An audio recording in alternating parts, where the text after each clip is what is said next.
Hello everyone, welcome back. Today we are continuing our Django tutorial series with day 16. Have you ever wondered how professional websites automatically adjust perfectly on mobiles, on tablets and desktops? Or why Bootstrap Grid still seems confusing at first? By the end of this video, you will confidently start to build fully responsive Django web pages for every screen size. But before we begin, I have a small request. If you find this video helpful, please hit the like button, leave a comment, share it with others, and if you are new to this channel, don't forget to subscribe. Trust me, your support really means a lot to me and motivates me to keep creating quality content for all of you. So without further ado, let's get started with today's session. The topic for the day is Bootstrap Grid System. अब ये जो grid system है, it is a responsive 12 column layout system जो हमें help करता है to arrange the web content into rows and columns. So this concept is very much similar to what we have in the Excel worksheet. The best part is this grid automatically adapts to different screen sizes such as mobiles, tablets and the desktops. So we can think of the grid as an Excel worksheet. Excel worksheet में क्या होता है? Sales होते हैं, cell 1, 2, 3 and so on.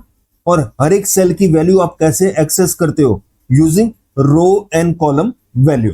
Okay, तो जो Bootstrap grid होती है it also works on similar lines. जैसे एक्सेल वर्कशीट में रोज और कॉलम्स होते हैं, ग्रिड में भी रोज होते हैं और कॉलम्स होते हैं. जैसे ये रो 1 हुआ, इसमें मैंने कितने कॉलम्स डिफाइन किए हैं? 3. Column 1, column 2, column 3.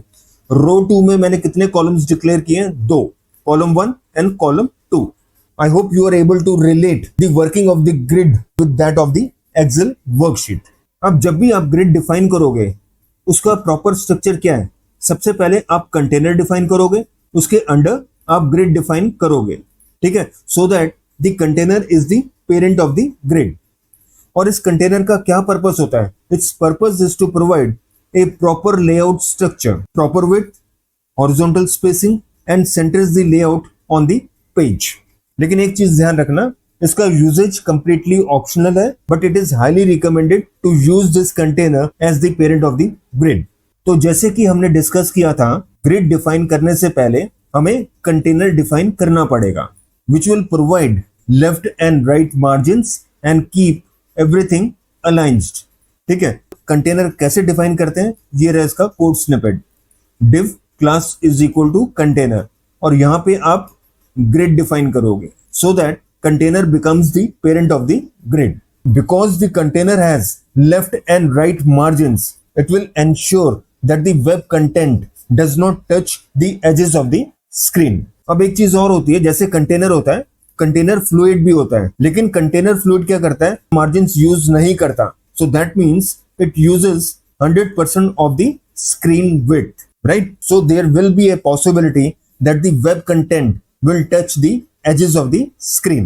अब bottom line ये है कि as per the requirement, you can use either the container class or the container fluid class. ये जो code snippet है, it is implementing a grid. इस grid में I am defining a single row using the row class, और इस single row में I am defining 2 columns using the col class, COL.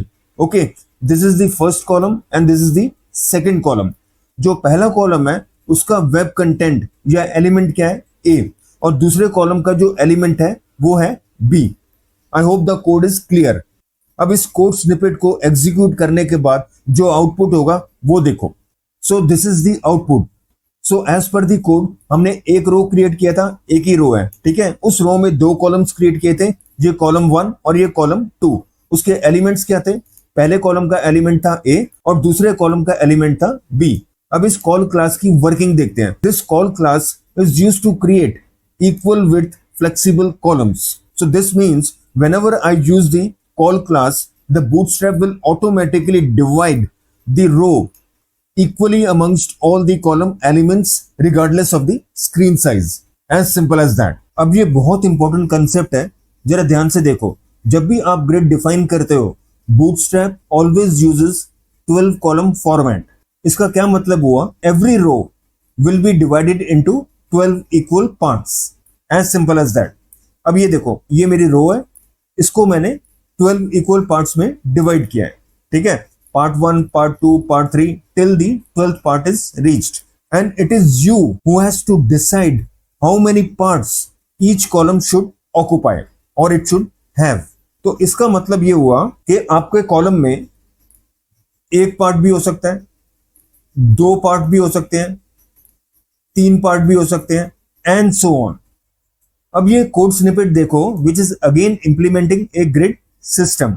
और ये जो कोड है, it is quite similar to the code which we saw in the previous example. फर्क कहां पे है? वहां पे पहला एलिमेंट था ए, यहां पे है लेफ्ट. वहां पे दूसरा एलिमेंट था बी, यहां पे दूसरा एलिमेंट है राइट. इन दो जगह पे हमने कौन सी क्लास यूज की थी? कॉल. यहां पे क्या यूज कर रहे हैं? कॉल 6. अब कॉल 6 की क्या फंक्शनैलिटी है? ये जो पहला कॉलम हम डिफाइन कर रहे हैं using col 6, it's taking up the first 6 parts of the row. ये दूसरा कॉल 6 क्या कर रहा है? It is taking up the next या remaining 6 parts of the row. क्योंकि हमने डिस्कस किया है हर रो में कितने पार्ट्स होते हैं, 12. तो पहला कॉलम पहले 6 पार्ट्स ऑक्युपाई कर रहा है और दूसरा कॉलम रिमेनिंग 6 पार्ट्स ऑक्युपाई कर रहा है. अब इसका देखते हैं आउटपुट. पहले कॉलम में आ गया एलिमेंट लेफ्ट और दूसरे कॉलम में एलिमेंट आ गया right. I hope this is clear. ठीक है, 6 + 6 = 12. ओके. अब ये जो कॉलम 6 है, इसकी क्या फंक्शनैलिटी है? It implements a fixed width column which will always occupy 6 out of the 12 grid columns. मतलब half the row, 50% of the row on all screen sizes. As simple as that. अब ये देखो, ये अगला कोड स्निपेट है, इसमें भी grid implement हो रहा है, जिसमें कितने कॉलम्स हैं? 3 कॉलम्स हैं, कॉलम 1, कॉलम 2, कॉलम 3. इस कॉलम में कितने पार्ट्स आपको मिल रहे हैं? 4 parts. First 4 parts of the row. ठीक है जी. अब सेकंड कॉलम में आपको क्या मिल रहा है? Next 4 parts of the row. और लास्ट कॉलम में आपको क्या मिल रहा है? Remaining 4 parts of the row. ठीक है जी. तो टोटल कितना हो गया? पहले कॉलम में 4 पार्ट्स, दूसरे में नेक्स्ट 4 पार्ट्स और तीसरे में रिमेनिंग 4 पार्ट्स. तो टोटल अगेन इज 12. और ये आउटपुट देख लो कैसे होगा. ये कॉलम 1 का जिसमें 4 पार्ट्स मिले, कॉलम 2 4 पार्ट्स मिले, कॉलम 3 4 पार्ट्स मिले. पहले कॉलम का एलिमेंट क्या है? ए. दूसरे कॉलम का एलिमेंट क्या था? बी. वही आ गया. और तीसरे कॉलम का एलिमेंट था सी. राइट. और वर्किंग मैंने ऑलरेडी आपको दिखा दी थी. 4 + 4 + 4 = 12. आई होप दिस इज क्लियर. अब ये देखो, नेक्स्ट एग्जांपल देख लो. ये भी ग्रिड इंप्लीमेंट कर रहा है. इसमें कितने कॉलम्स हैं? 2 कॉलम्स हैं. पहला कॉलम कितने ले रहा है? 3 पार्ट्स ले रहा है, द फर्स्ट 3 पार्ट्स. और सेकंड कॉलम क्या है? The remaining 9 parts, to make the total equal to 12. Element क्या है? मेन्यू और कंटेंट. तो आउटपुट आपको अब क्लियर होगा कैसे आएगा. पहले मेन्यू आएगा, फिर उसके बाद कंटेंट आएगा इन द सेम रो. देखो. ठीक है जी. I hope this is clear. अब ये सिनेरियो देखो, अगर आपका टोटल 12 से लेस है तो क्या होगा? देखो, अब यहां पे मैंने सिर्फ 2 कॉलम्स डिक्लेयर किए हैं. पहला column it is taking up the 4 parts and the second column is taking up next 4 parts. तो 4 + 4 कितना हुआ? Only 8 columns are used. तो इसका रिजल्ट क्या होगा? The remaining 4 columns stay empty, unused. अब ये देखो, ये एग्जैक्ट सिनेरियो है. पहले कॉलम में 4 पार्ट्स, सेकंड कॉलम में नेक्स्ट 4 पार्ट्स, और बचे कितने? 4 पार्ट्स बचे which will go empty or unused. As simple as that. अब ये लास्ट पॉसिबिलिटी रहेगी if the total is more than 12. तो क्या होगा? अब ये देखो, the first column is taking up 8 parts and the second column is taking up 6 parts. तो अब कितना टोटल हुआ? 8 + 6 कितना हुआ? 14. बट एक्चुअली कितने पार्ट्स होते हैं? 12. So what will happen in this scenario? Bootstrap will move the extra column. Which one? This one to the next line. Okay. अब देखो आउटपुट कैसे आएगा. सो this is what the output is. पहले रो में पहला कॉलम आया विच इज ऑक्युपाइंग 8 पार्ट्स, और second row में सेकंड कॉलम आया which is taking up 6 parts और 6 कॉलम्स। अब क्योंकि 8 plus 6 is equal to 14 which is greater than 12, so the columns will now start to stack vertically one below the other, and this is what has happened in the output. I hope this is clear. अब आते हैं responsive grid पे। Please be inform, जितनी भी grids अभी तक हमने बनाई थी वो कंप्लीटली नॉन रिस्पॉन्सिव ग्रिड्स थी। वो इसीलिए थी कि इन ग्रिड्स को बनाने के लिए हमने दो तरीके यूज किए थे। पहला कॉल को यूज किया था which is use to create equal width flexible columns.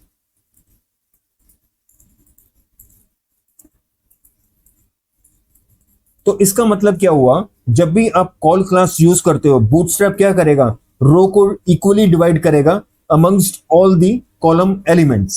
और दूसरा क्या था, कॉल एन की वैल्यू क्या हो सकती है, जैसे कॉल 2 हुआ, कॉल 4 हुआ, 4 हुआ एंड सो ऑन। ये क्या करता था, it is use to create fixed width columns. ठीक है, तो नॉन रिस्पॉन्सिव ग्रिड में क्या होता है, जैसे आप स्क्रीन विड्थ रिड्यूस करते हो जो अवेलेबल स्पेस होती है कम होना शुरू हो जाती है, और एक ऐसा पॉइंट आ जाता है कि वो सेपरेटिंग स्पेस कंप्लीटली एलिमिनेट हो जाती है। तो एलिमेंट्स आपको कॉन्कैटिनेट जुड़े हुए मिलते हैं या ओवरलैप भी हो सकते हैं, it depends.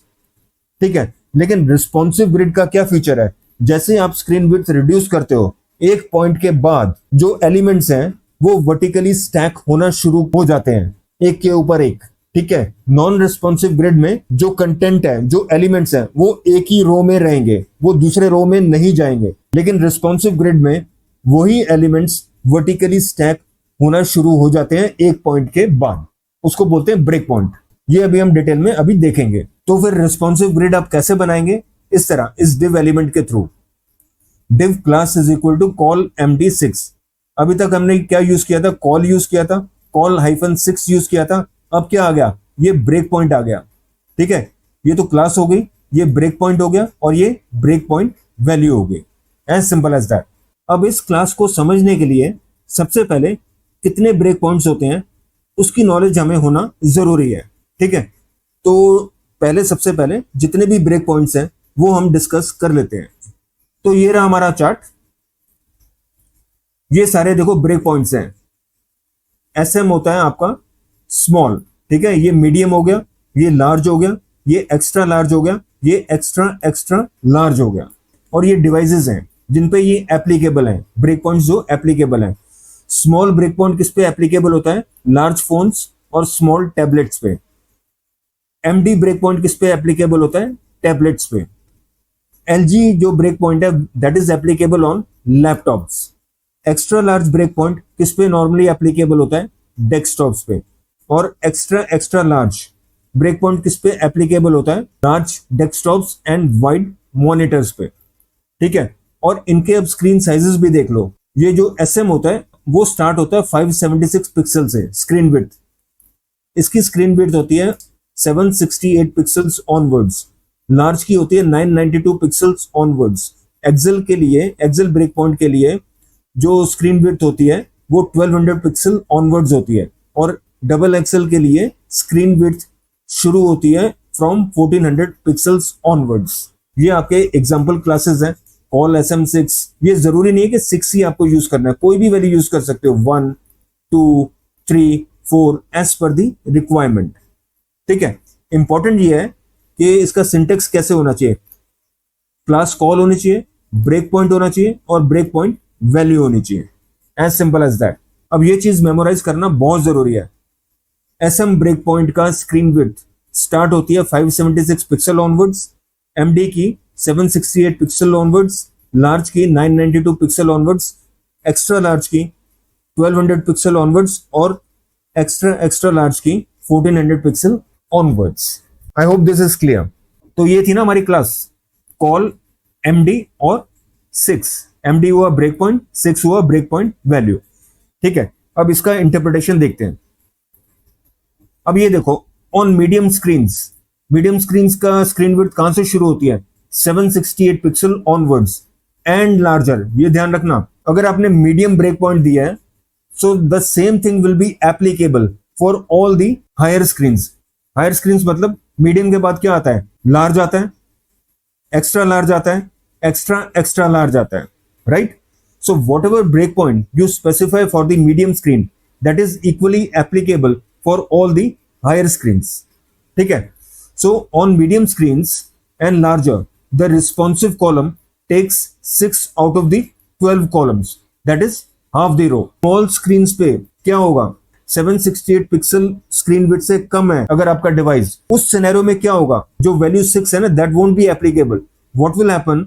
Automatically it will occupy 12 out of the 12 columns, that is you will get the full width, that is the entire row, 100% width, right? And the columns will stack vertically. Obviously जब एक column पूरा रो ले रहा है तो next column कहां पे आएगा? नीचे आएगा ना. So it will get stacked vertically, one below the another, as simple as that. ये बहुत इंपॉर्टेंट चीज है, दिमाग में बैठा लो, नहीं तो आगे जाके जब आप एक्चुअल कोडिंग करेंगे बहुत कंफ्यूजन हो जाएगी. तो ये देखो यार, डेस्कटॉप पे इस तरह आउटपुट आपको दिखेगा, लेफ्ट और राइट. जैसे ही स्मॉल स्क्रीन पे आप जाओगे, मतलब मोबाइल पे जाओगे, यही आउटपुट आपको कैसे दिखेगा? कॉलम्स की वर्टिकल स्टैकिंग शुरू हो जाएगी, लेफ्ट के नीचे आ जाएगा right. So the columns will be stacked vertically, one below the other, as simple as that. अब इस कोड स्निपेट को देखो, ये आपका पूरा कोड है as per the industry standards, क्योंकि हमने पहले शुरू किया कंटेनर से. कंटेनर के अंदर डिफाइन किया अपना ग्रिड. ठीक है, ये क्लास रो हुआ और ये क्लास अप्लाई किया कॉल MD4. इसका जो एलिमेंट है वो है साइड बार, और दूसरी क्लास के लिए हमने वैल्यू दी है कॉल MD8. ठीक है, एलिमेंट क्या है इसका? Main content. अब इसका आउटपुट देखते हैं डिफरेंट स्क्रीन साइजेस पे. ये देखो यार, अब डेस्कटॉप होता है लार्ज स्क्रीन, तो दोनों चीजें आ जाएंगी, साइड बार भी आ जाएगा, मेन कंटेंट भी आ जाएगा. मोबाइल होता है छोटा, तो क्या होगा? तो कॉलम्स हैं वो वर्टिकली स्टैक होना शुरू हो जाएंगे. पहले आ जाएगा साइड बार, उसके नीचे आ जाएगा main content. I hope this point is clear और चीजें अब आपको समझ में आना शुरू हो गई हैं. अब ये अगली रिस्पॉन्सिव ग्रिड क्लास देखो, कॉल SM6. इसमें जो कॉल है वो कॉलम क्लास है, SM क्या है? वो ब्रेक पॉइंट है. और ये किस पे एप्लीकेबल है? कौन कौन से डिवाइसेस पे एप्लीकेबल है जिनकी स्क्रीन विड्थ स्टार्ट होती है 576 पिक्सल्स ऑनवर्ड्स. तो इसमें क्या क्या कवर होंगे? SM कवर होगा, MD कवर होगा, LG कवर होगा, एक्सेल कवर होगा और डबल एक्सेल कवर होगा. ओके. और 6 क्या है? ब्रेक पॉइंट वैल्यू, मतलब it's the column width, which means it will take 6 out of the 12 grid columns, that is half the row, as simple as that. तो इस grid class का क्या interpretation है? From the SM break point onwards means for all devices having screen width starting from 576 pixels onwards, the column will occupy 6 out of the 12 grid columns, that is half the row. और बाकी सारे जो screens हैं which are smaller than this SM breakpoint means having screen width less than 576 pixels, in all those cases the column will occupy the entire row, that is 100% width. So the columns will stack vertically. Why? Because each column is taking the full row. As simple as that. इस example में मैंने class attribute की एक value set की है. इस value में मैंने 3 रिस्पॉन्सिव ग्रिड क्लासेस डिफाइन किए हैं. ये पहली रिस्पॉन्सिव क्लास है, ये दूसरी रिस्पॉन्सिव ग्रिड क्लास है और ये तीसरी रिस्पॉन्सिव ग्रिड क्लास है. इन तीनों रिस्पॉन्सिव क्लासेस में से सबसे छोटा ब्रेक पॉइंट इस क्लास का. क्यों? क्योंकि इसका जो ब्रेक पॉइंट है वो SM है, वो MD से भी छोटा है, वो LG से भी छोटा है. ठीक है, अब इन तीनों क्लासेस का क्या इफेक्ट है वो देखते हैं. Point number 1, this will cover all those devices having screen width less than 576 pixels. इस सिनेरियो में जो कॉलम है it will automatically occupy the entire row, मतलब 100% width means the entire row. So the columns will now stack vertically since each column is occupying the full row. अब आते हैं दूसरी possibility पे, पॉइंट नंबर 2 पे. This will cover all those devices having screen width in the value range from 576 pixel to 767 pixels. और ये जो value range है किस ब्रेक पॉइंट को रिप्रेजेंट करती है, ये ऑलरेडी हम डिस्कस कर चुके हैं, एसएम को, क्योंकि जो एसएम ब्रेक पॉइंट है it starts from 576 pixels onward. इसके ऊपर कौन सा होता है, एमडी, वो स्टार्ट होता है from 768 pixels onward and so on. और ये जो हमारी एसएम की क्लास है वो ये है, इसमें ब्रेक पॉइंट वैल्यू क्या है, 12. तो इसका मतलब क्या हुआ, again the column will occupy the entire row, that is 100% width. So the columns again will get stacked vertically since each column is occupying the full row, right? अब आते हैं पॉइंट नंबर 3 पे. This will cover all the devices which have the screen width in this value range 768 pixel to 991 pixel. और ये जो value range है किस break point को रिप्रेजेंट करता है, एमडी को, ठीक है. और एमडी किस क्लास में डिफाइंड है, इसमें, और ब्रेक पॉइंट वैल्यू क्या है, 6, मींस 6 out of 12. तो इस क्लास का क्या मतलब हुआ, 2 columns in a row and each column will occupy 6 out of the 12 bootstrap grid columns, means half the width और half the row. अब चौथी पॉसिबिलिटी पे आते हैं, ये वाली. This will cover all the devices having the screen width value from 992 pixels onwards. तो इसका मतलब क्या हुआ, there can be 3 columns in a row and each column will occupy 4 out of the 12 bootstrap grid columns, that is 1/3 of the row on large screens and above. Okay, so I hope this explanation is quite clear और आप सभी लोगों को ये चीज अच्छी तरह समझ में आ गई है. अब क्या करते हैं, जितने भी कोड स्निपेट्स हमने डिस्कस किए थे उनको प्रैक्टिकली इंप्लीमेंट करके देखते हैं ताकि चीजें हमें पूरी अच्छी तरह समझ में आ जाएं. ओके, तो चलते हैं वीएस कोड में. जितने भी कोड स्निपेट्स अभी तक हमने डिस्कस किए हैं उनकी कोडिंग मैंने ऑलरेडी कर रखी है इन 5 HTML फाइल्स में. grid1.html, grid2.html, grid3.html, grid4.html and grid5.html. ये कोडिंग मैंने पहले से इसलिए कर रखी है ताकि इन सारी फाइल्स का जो कोड है उसको लिखने का जो टाइम है वो बच सके. और इन सारी 5 फाइल्स में मैंने टेम्पलेट इनहेरिटेंस का कंसेप्ट यूज किया है. वो इसलिए यूज किया है क्योंकि इन फाइल्स में कुछ कोड कॉमन है और कुछ कोड डिफरेंट है. डिफरेंट इसलिए है क्योंकि हर टेम्पलेट फाइल की जो प्रोसेसिंग रिक्वायरमेंट है वो डिफरेंट है. और टेम्पलेट इनहेरिटेंस का बेनिफिट हमें ऑलरेडी पता है. नंबर 1, कोड डुप्लीकेसी अवॉइड होती है. नंबर 2, कोड को मेंटेन करना इजियर होता है, राइट. अब क्योंकि मैंने टेम्पलेट इनहेरिटेंस इंप्लीमेंट किया है तो एक बेस फाइल होनी चाहिए. उस फाइल का कोड देखते हैं. ये रही मेरी फाइल base.html. तो इस base.html का कोड देखते हैं. अब ये कोड तो कॉमन रहने वाला है, अनचेंज रहेगा. यहां पे चेंज आएगा टाइटल ब्लॉक में, क्योंकि जितने भी चाइल्ड टेम्पलेट्स हैं grid1.html, grid2.html and so on, उनके जो टाइटल हैं वो डिफरेंट रहने वाले हैं. ओके, चाइल्ड टेम्पलेट 1 का टाइटल दूसरा होगा, चाइल्ड टेम्पलेट 2 का टाइटल कुछ और होगा. तो इससे क्या होगा, जो भी चाइल्ड टेम्पलेट का टाइटल है that will replace document, that will replace this word document. तो ये चीज समझ में आई. ये क्या है, ये बूटस्ट्रैप मैंने ऑनलाइन मोड में इंप्लीमेंट किया है और ये CDN लिंक है फॉर CSS फाइल. इसी तरह ये CDN लिंक है फॉर जावास्क्रिप्ट फाइल्स. ठीक है, अब आते हैं इस पे बॉडी ब्लॉक पे. अब जैसे कि आपको पता है जितने भी चाइल्ड टेम्पलेट्स हैं उनकी प्रोसेसिंग रिक्वायरमेंट डिफरेंट है. तो जो भी उनका कोड होगा वो यहाँ पे इंसर्ट हो जाएगा, क्योंकि ये जो ब्लॉक है वो एम्प्टी है. यहाँ ये एम्प्टी नहीं था, इसमें एक वर्ड है डॉक्यूमेंट जो रिप्लेस हो जाएगा टाइटल से.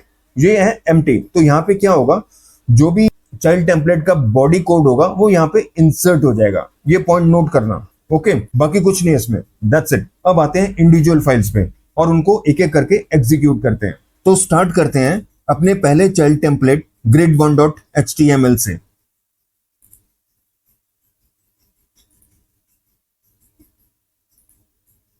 इसकी कोडिंग बहुत सिंपल है. इसमें हमने टेम्पलेट इनहेरिटेंस इंप्लीमेंट किया है. कैसे, एक्सटेंड्स टैग से. ठीक है, तो एक्सटेंड्स base.html. ये जो एक्सटेंड्स टैग है it does not copy the code of base.html into the child template.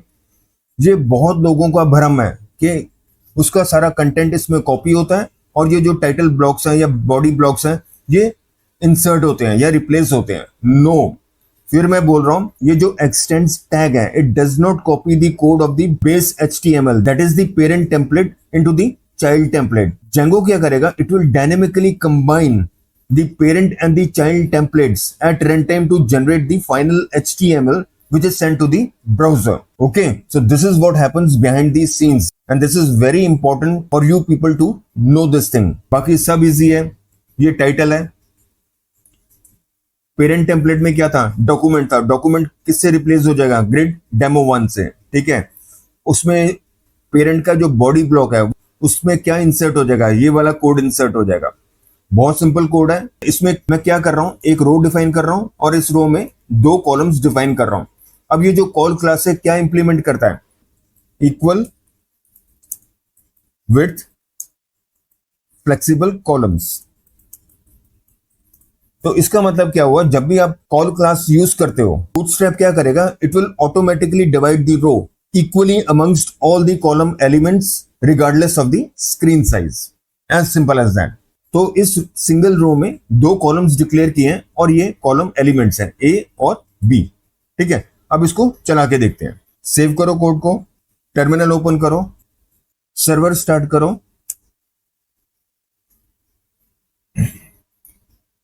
यहां पे क्लिक करो। देखो यहां पे एरर आया। क्यों एरर आया, क्योंकि ये पाथ्स डिफाइंड है। ओके, रूट मैंने डिफाइन नहीं किया इसीलिए ये एरर आया। मेरे को क्या करना है, मेरे को डेमो 1 करना है। तो डेमो 1 यहां लिखो /demo1।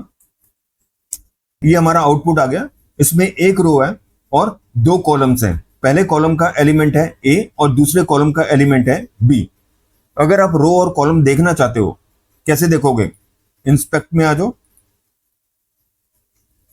यहां पे आप क्या करो, एलिमेंट्स को सेलेक्ट करके यहां पे लेआउट पे आ जाओ। ये रहा लेआउट। ठीक है, ये रहा लेआउट। ठीक है, यहां पे क्लिक करो। क्लिक किया, थोड़ा नीचे आ जाओ, ये फ्लेक्स बॉक्स पे आ जाओ, यहां पे डिव रो कर दो। ठीक है, अब क्लियरली आपको पता लग गया, ये एक रो है और ये पहला कॉलम है आपका और ये आपका दूसरा कॉलम है। पहले कॉलम का एलिमेंट है A और दूसरे कॉलम का एलिमेंट है B।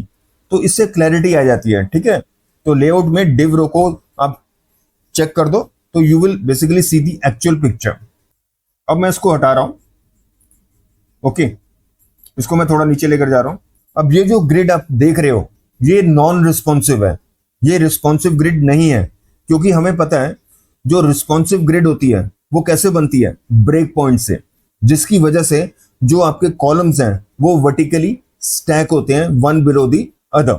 लेकिन एक बहुत इंटरेस्टिंग चीज है वो देखो, अब ये जो हॉरिजॉन्टल स्पेसिंग है, ठीक है, इसको मैं कम कर रहा हूं।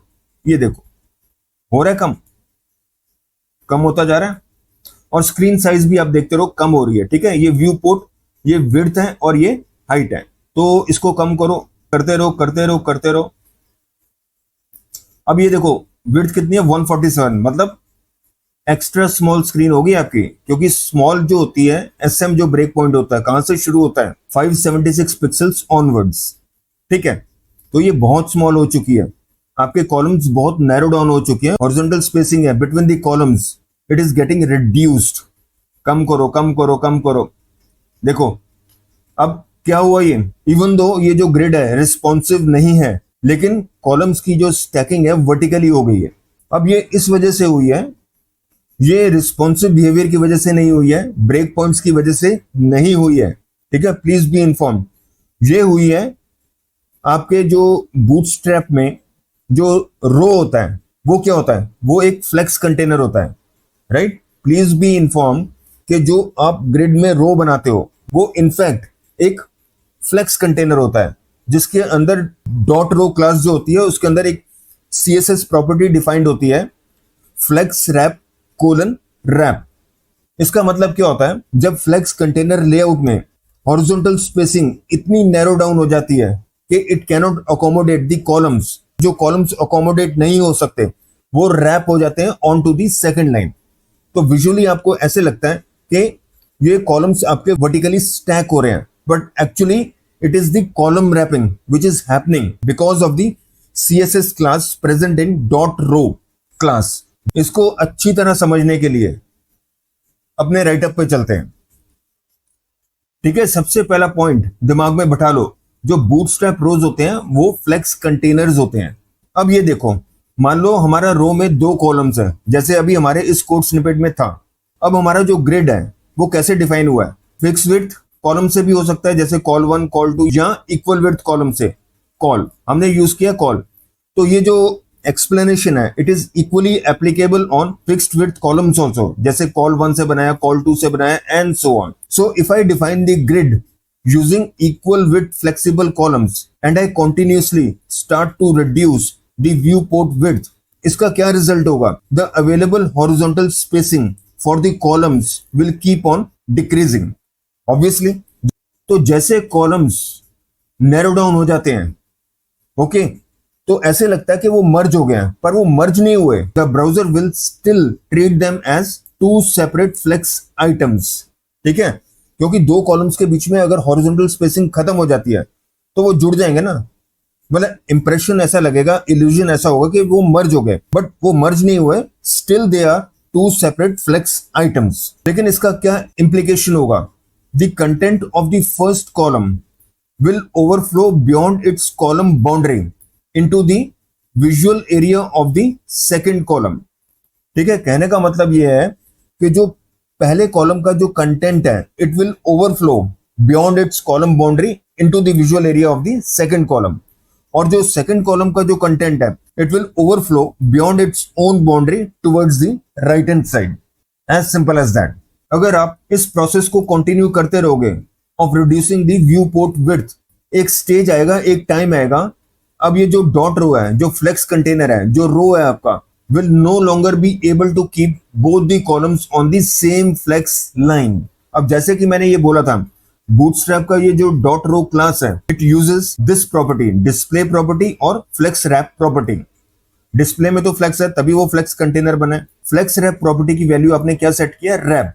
तो इसकी वजह से browser automatically wraps the second column on to the next row, that is the next flex line, and this is what is called as column wrapping. I hope you are getting the point. तो ये जो effect है it looks very much similar to what happens in the responsive grid when the breakpoint is reached. लेकिन reasons different है. Responsive grid में क्या होता है? Columns stack vertically because the bootstrap changes their widths at the specified breakpoints.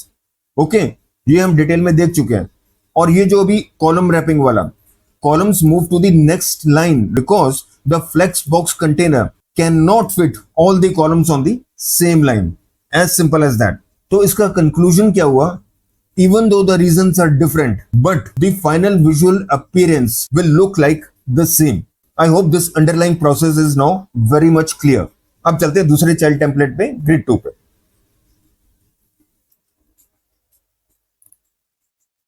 ये रहा grid 2. ये भी बहुत सिंपल है. एक रो है और इसमें 2 कॉलम्स हैं.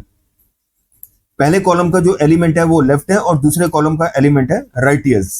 ओके, तो इसको चला के देखते हैं. तो ये आउटपुट आ गया हमारा. एक रो है और 2 कॉलम्स हैं. पहले कॉलम का जो एलिमेंट है वो लेफ्ट है और दूसरे कॉलम का जो एलिमेंट है वो है राइट ईयर्स. ओके, अब ये भी नॉन रिस्पॉन्सिव ग्रिड है. अब इसकी जो हॉरिजॉन्टल स्पेसिंग है वो कम करके देखते हैं और देखते हैं कि कॉलम रैपिंग इसमें भी होता है कि नहीं होता. इंस्पेक्ट करो. इसमें लेआउट में इसको डिव रो पे क्लिक कर दो. हो गया. अब जो व्यू पोर्ट विड्थ है उसको रिड्यूस करना शुरू करो.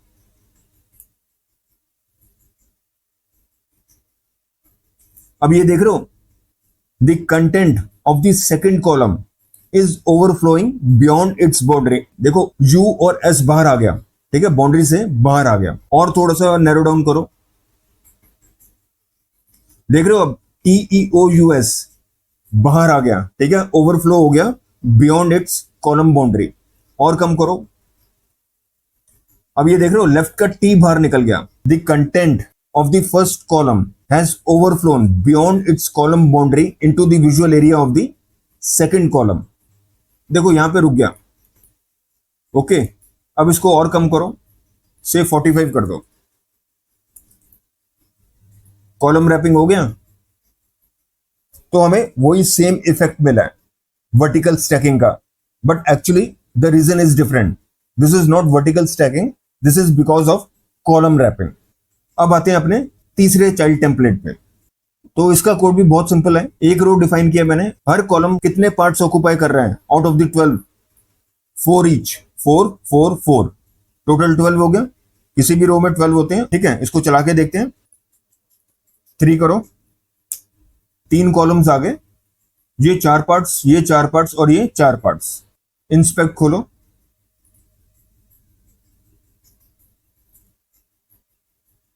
लेआउट पे आओ, डिव रो पे चेक करो. अब रिड्यूस करो कॉलम विड्थ.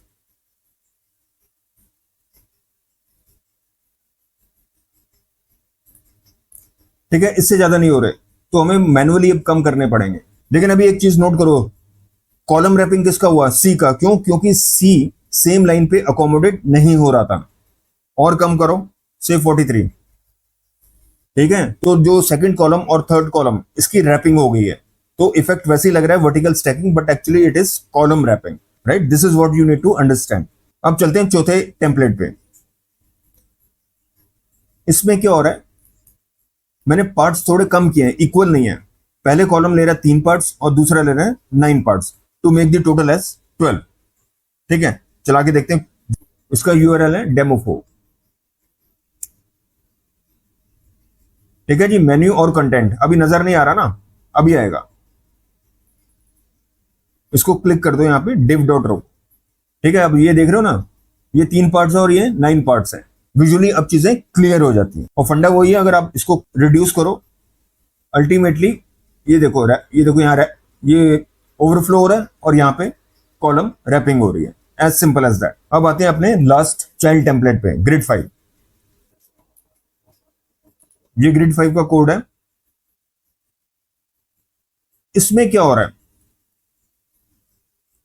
ये 8 पार्ट्स हैं. पहला कॉलम 8 पार्ट्स, दूसरा 6 पार्ट, तो टोटल कितना हो गया? 14. तो 12 से ऊपर हो गया ना, तो इसका क्या रिजल्ट होगा? ये जो कॉलम है, सेकंड कॉलम, ऑटोमेटिकली इसकी रैपिंग हो जाएगी on to the next line. आपको कॉलम विड्थ रिड्यूस करने की अब जरूरत नहीं है. ठीक है, देखो करके 5 कर दो यहां पे. ठीक है, देखो ऑटोमेटिकली आ गया, ये ऑटोमेटिकली रैपिंग हो गई. ठीक है, क्योंकि total was greater than 12 parts. तो I hope this thing is clear. अब फाइनली रिस्पॉन्सिव ग्रिड बना के देखते हैं. ठीक है, उसके कोड पे चलते हैं. चलो, उसका कोड है आपका ग्रिड, मैंने अलग से बनाया है, ये ग्रिड एक्स. ये कोड समझ लो. अब ये ध्यान से देखना, बहुत इंपॉर्टेंट कंसेप्ट है. ये मैंने CSS अप्लाई किया है, ये आप कर लेना अपने हिसाब से. बैकग्राउंड कलर है, टेक्स्ट अलाइन, पैडिंग किया है, बॉर्डर लगाया, फॉन्ट साइज लगाया, फॉन्ट वेट लगाया. ठीक है, तो क्लास मैंने कंटेनर डिक्लेयर किया है. ये मार्जिन टॉप 5 हो गया आपका. ठीक है, H2 एलिमेंट यूज किया है, टेक्स्ट सेंटर है, MB4 है. ठीक है, और ये है टाइटल है. अब ये देखो, यहां पे आओ, ये रो है, कितने कॉलम्स हैं? ये आपका पहला कॉलम है. अब ये देखो, ये ब्रेक पॉइंट्स है. अब ये देखो, पहला ब्रेक पॉइंट कॉल 12. इसका क्या मतलब है? कॉलम जो है फुल रो ऑक्यूपाई करेगा on extra small screens. Extra small screens का मतलब हुआ जिसकी screen width is less than 576 pixels. और ये जो दूसरा ब्रेक पॉइंट है कॉल SM6, ये कौन से स्क्रीन साइज पे एप्लीकेबल है? Starting from 576 pixels onwards. Medium break point किस स्क्रीन साइज पे एप्लीकेबल है? Having screen width greater than और इक्वल टू 768 पिक्सल्स. ठीक है, लार्ज किसके लिए होती है? स्क्रीन विड्थ ग्रेटर देन और इक्वल टू 992 पिक्सल्स. ठीक है, तो इसको अब चला के देखते हैं. सेव करो, यहां पे करो डेमो एक्स. ठीक है, ये आगे ना आपके 4 कॉलम्स आगे, A B C और D. ओके, ये H2 एलिमेंट है. राइट, ब्रेक पॉइंट्स ध्यान रखना क्या कहते हैं. ठीक है, कॉल 12, SM में 6 पार्ट्स है, मीडियम में 4 है और LG में 3 पार्ट्स है. जो हॉरिजॉन्टल कॉलम विड्थ है उसको रिड्यूस करते हैं। ये देखो, अभी ये देखो विड्थ कितनी है 1240। ये किसके लिए होती है? 1200 ऑनवर्ड किसकी शुरू होती है? एक्स्ट्रा लार्ज की। अभी ये जो व्यू पोर्ट है वो एक्स्ट्रा लार्ज पे डिस्प्ले हो रहा है। अब इसको कम करो, यहां पे देखते रहना। अब मैं स्क्रीन विड्थ कम कर रहा हूं, ऊपर देखते रहना, मेरे को आना लार्ज पे।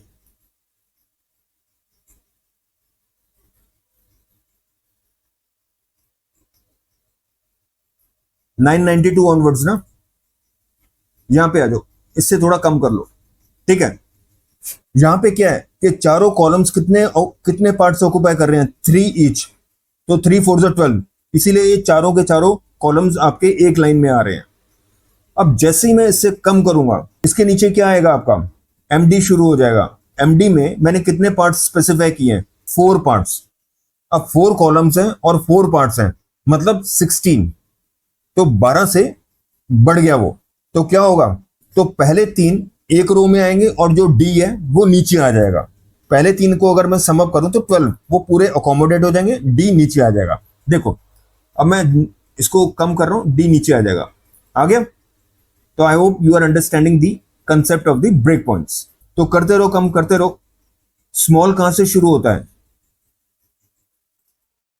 स्मॉल कहां से शुरू होता है? 576 से। तो अभी तक ये सेम रहेगा, मैं नैरो डाउन करता रहूंगा, इसमें कोई चेंज नहीं आएगा। अब जैसे 576 टच होगा, ये देखो, मैनुअली करो इसको, ठीक है। करते ही 4 आ गया। 4 आ गया ना, क्यों? क्योंकि स्मॉल के लिए मैंने 6 पार्ट्स लिखे थे। तो कितने कॉलम्स हैं? 4, 6 4 24, तो 12 + 12 मतलब पहले 2 कॉलम्स पहली लाइन में और दूसरे 2 कॉलम्स सेकेंड लाइन में, और वही हो रहा है।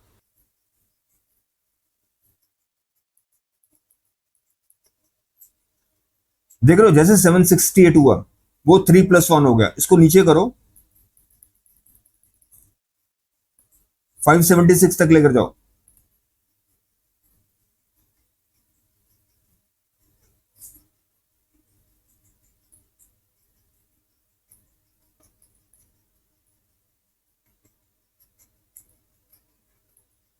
ठीक है, 576 के नीचे क्या होगा? आपका एक्स्ट्रा स्मॉल शुरू हो जाएगा, मतलब each column will take the full row. तो सारे कॉलम्स इंडिविजुअल रोज में आएंगे। आगे